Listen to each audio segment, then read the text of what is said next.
Boom! Jumpa lagi dengan saya Agus Tridetara. Kali ini saya sudah berada di Taman Kupu-Kupu Gita Persada. Di sini kita temui banyak sekali spesies tanaman ataupun serangga, bahkan kupu-kupu ada di sini. Yang akan kita kupas tuntas dalam bincang santai bersama Bapak Ansori Jausal. Bagaimana selengkapnya? Yuk ikuti terus Agus Tridetara.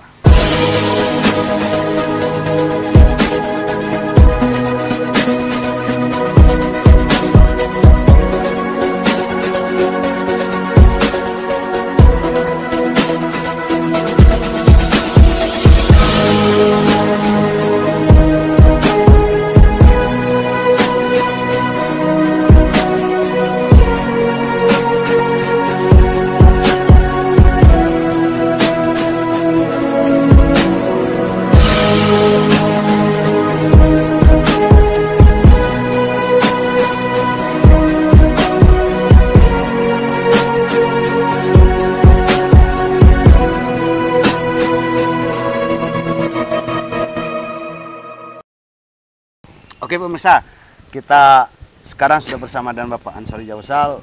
Selain budayawan, beliau juga akademisi. Yang ingin kita tanyakan sekarang, apa konsep yang menginspirasi untuk membuat Taman Kupu-Kupu di tengah ibu kota ini, Bapak? Ya, kalau dari bagaimana kita memulai, sebenarnya kalau kita bicara tidak ada yang istilahnya kebetulan. Kita memang tadinya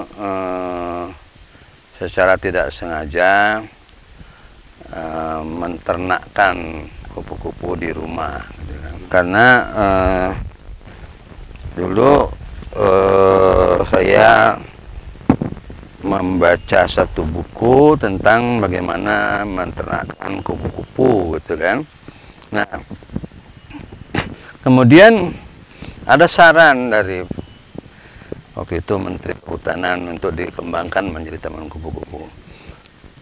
Kenapa saya katakan kami itu saya, istri saya, anak-anak itu langsung menyetujui atau mengembangkannya. Karena mungkin ya kalau dilihat dari latar belakang saya dari kecil memang masih di kampung lah, walaupun kota bumi, memang menyenangi tanaman. Istri saya kebetulan seorang biolog juga, kecilnya di Sumatera, dan kami memang senang dengan tanaman. Sehingga ketika kita membangun Taman Kupu-Kupu, yang kaitannya adalah dengan tanaman. Tanaman yang satu kelompok adalah makanan ulet-ulet, yang satu lagi bunga-bunga untuk kupu-kupu. Sehingga dengan demikian kita mempunyai kegiatan baru, yaitu membangun taman, kebun, atau malahan sekarang jadi hutan yang mengumpulkan berbagai-bagai macam tanaman bagi kepentingan pengembangbiakan kupu-kupu. Tetapi kemudian itu menjadi mengasihkan karena ternyata tanaman itu terkait juga tanaman-tanaman hutan, tanaman-tanaman yang terkait dengan obat-obatan dan tanaman-tanaman asli dari kampung. Sehingga secara tidak sengaja kita kemudian membangun hutan. Dalam areal seluas 4-5 hektar ini kita mempunyai koleksi ratusan tanaman. Gitu. Jadi Papa, hari ini kan dunia setengah bersiap untuk menyambut 2050. Diprediksi oleh berbagai macam ilmuwan dari berbagai negara bahwasanya 2050 itu akan terjadi fenomena alam di mana suhu berubah sangat drastis, kekeringan, kebanjiran, kebakaran dan lain-lain. Sehingga hari ini dunia mulai berbenah untuk kembali ke alam, menata kembali alam, dan ternyata Papa sudah memulai jauh dari sebelumnya ya. Iya, pertama karena senang ya dengan alam, dan kemudian ternyata sederhana kalau kita mau mencintai lingkungan itu. Ya mari kita pertahankan lingkungan itu dengan cara menanam apa saja yang kita anggap atau diperlukan di dalam membangun habitat. Tetapi memang berbeda dengan hanya menanam, saya katakanlah yang sekarang banyak dilakukan kalau kita penghijauan satu jenis pohon, dua jenis pohon. Ini tidak, yang kita bangun ini adalah habitat. Hutan itu adalah sebuah habitat bagi satwa-satwa dan juga bagi manusia sebenarnya. Nah, itu yang, barangkali yang membuat menjadi bertahan itu karena senang, karena memang menyenangi dan merasakan manfaatnya. Kita memulai ini kira-kira 25 tahun yang lalu. 25 tahun yang lalu. Ya, jadi memang tidak sebentar satu generasi membangun hutan itu. Dan sekarang kita boleh mengatakan ini adalah sebuah hutan bagi kupu-kupu, karena yang namanya hutan itu harus menjamin keanekaragaman, baik itu flora maupun kemudian fauna yang berkembang di situ. Luas berapa hektar kalian lahan itu? Ini sebenarnya lebih kurang 4-5 hektar yang kita khususkan untuk kupu-kupu, dan 10 tahun terakhir sudah bisa digunakan untuk wisata pendidikan. Jadi anak-anak sekolah yang PAUD, SMP, SD, SMA itu banyak datang ke sini mempelajari tentang siklus kupu-kupu, macam-macam tanaman gitu. Dan untuk perguruan tinggi sudah banyak melakukan juga penelitian-penelitian di sini.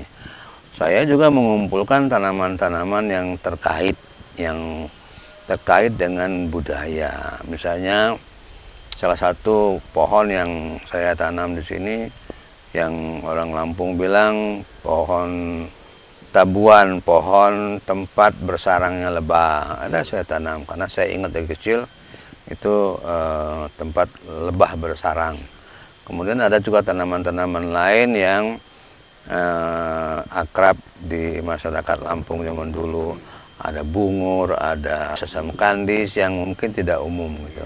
Ada berapa spesies tanaman dan berapa spesies kupu-kupu di sini, Bapak? Kalau tanaman kita tidak mempunyai catatan yang rinci, karena yang penting bukan hanya berapa spesiesnya, tapi jumlahnya. Saya kurang hafal, barangkali 100 lebih spesies kalau tanaman ya minimal tuh berpuluh-puluh, karena kita yang masuk, tapi selalu kita menanam tidak pernah sedikit. Kalau tanamannya perdu, kita minimal menanam 1000 pohon. Kalau tanamannya itu pohon, minimal tuh 100, karena kita tidak mau dia sedikit itu tidak berpengaruh kepada lingkungan. Kalau kupu-kupunya bertambah terus, dulu kita perkenalkan 25 spesies di sini. Awalnya hanya ada 7 spesies yang ada di tempat. Sekarang sudah tercatat yang kita rekam di sini ada 198 spesies dalam waktu 20 tahun ya. Di sini ada satu tanaman yang dulu digunakan untuk memberi tanda pada telinga kerbau. Nah, itu hanya itu ya. Karena apa? Ternyata di pohon itu, di rantingnya itu ada antiseptiknya, jadi tidak infeksi misalnya gitu ya. Ada juga yang obat-obatan, obat kulit, obat sakit perut, itu juga ada di sini, Bapak. Ya, jadi itu adalah pengetahuan yang ada di masyarakat tradisional ya. Dulu barangkali dipakai begitu saja tanpa diolah ya. Tapi sekarang sudah modern, sudah ada ilmu baru, barangkali kita bisa olah menjadi buat obatan modern gitu. Artinya kita ini harus banyak menanam, seringlah menanam gitu, Bapak ya. Ya, bukan tidak boleh menebang. Menebang itu juga ada untuk maintenance ya istilahnya. Kalau terlalu rapat, terlalu apa, atau suatu saat kita perlukan. Tapi kita bangun dulu ekosistemnya sampai kalau kita menebang nanti tidak mengganggu ekosistemnya. Dan tanaman itu jangan hanya diuntukkan untuk kepentingan manusia. Ada tanaman yang untuk burung, untuk kupu-kupu, kemudian untuk satwa-satwa lain gitu ya. Jadi pemirsa, inilah jadinya hutan yang dibangun oleh Bapak Ansori Jausal 25 tahun yang lalu. Butuh waktu 25 tahun untuk menjadikan lahan bekas kebun singkong ini Pak ya, menjadi hutan produksi. Dan hari ini ada 100 lebih spesies tanaman dan 198 spesies kupu-kupu yang hidup lestari di Taman Kupu-Kupu Gita Persada. Untuk berkunjung ke sini nanti bisa kita sertakan link di bawah. Nah, untuk tiket sendiri Papa, untuk masuk ke sini apakah perlu tiket atau bagaimana untuk dari ya kita tidak sebut tiket ya karena ini bukan tempat rekreasi, tapi kita sebut sebagai sumbangan konservasi karena kita ya itu nggak mahal, 10.000 saja. Itu kita gunakan untuk membiayai penanaman dan sebagainya. Untuk perawatannya lah ya. Nah sebenarnya kita juga membangun beberapa hutan di tempat lain, bukan hanya di sini. Di kampung kita di Lampung Utara ada 5 hektar, ada juga di Bogor kita bangunkan untuk orang lain. Sekarang kita sedang membangun lagi juga di Sulawesi, ya. Ada juga rencana di Sumatera Barat. Jadi begini, hutan itu jangan selalu membayangkan harus besar sekali. Ya, di halaman rumah juga bisa dibikin seperti hutan. 1 hektar juga bisa dibikin seperti hutan. Yang penting komposisinya, jumlah tanamannya, membangun ekosistem atau habitat. Gitu. Jadi siapa saja bisa membangun hutan sebenarnya.